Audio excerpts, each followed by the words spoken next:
TV ஆங்கரா அறிமுகமாயிட்டு hero அவதாரம் எடுத்த சிவகார்த்திகேயன் அவருடைய தொடர் வெற்றிகள்னால இவர் இப்போ உச்சத்துல இருக்காரு அப்படின்னு கூட சொல்லலாம். இவருடைய முதல் படம் பாண்டிராஜோடைய மெரினா.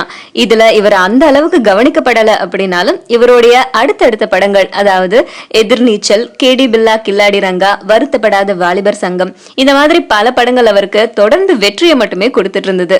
இதுல எஸ்கேப் ஆர்டிஸ்ட் மோஷன் பிக்சர்ஸ் தயாரிச்ச வருத்தப்படாத வாலிபர் சங்கம் ரொம்ப பெரிய அளவிலேயே ஹிட் ஆச்சு. அப்படிங்கறதுனால இந்த எஸ்கேப் ஆர்டிஸ்ட் மோஷன் பிக்சர்ஸ் உடைய தயாரிப்பாளர் மதன் இவருக்கு ஆடி கார் பிரசன்ட் பண்ணிருக்காராம்.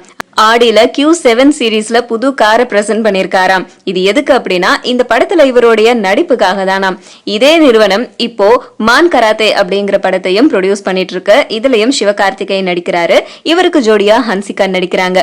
அது மட்டும் இல்லாம இந்த படத்துல ஹன்சிகா கூட இவரு ரொம்பவே ரொமான்ஸ் பண்றாரு அப்படின்னு சொல்லிட்டு எல்லாருமே கிசுக்கவும் தொடங்கினாங்க. இதுக்கும் சிவகார்த்திகேயன் விளக்கம் கொடுத்திருக்காரு. படத்துடைய சப்ஜெக்ட்ல அந்த மாதிரி வருது, அதுக்கு நம்ம என்ன பண்ண முடியும் அப்படின்னு சொல்லி அவருக்கே உண்டான பாணியில சொல்லியிருக்காரு. அதுக்கப்புறம் படத்தை பத்தியும் சொன்னாரு. இது ஒரு நல்ல சப்ஜெக்ட், இந்த படத்துல நடிக்கிறதுக்கு நான் ரொம்பவே கொடுத்து வச்சிருக்கணும், ரொம்ப ஹாப்பியா இருக்கு, அந்த மாதிரி நிறைய விஷயங்கள் சொல்லியிருக்காரு.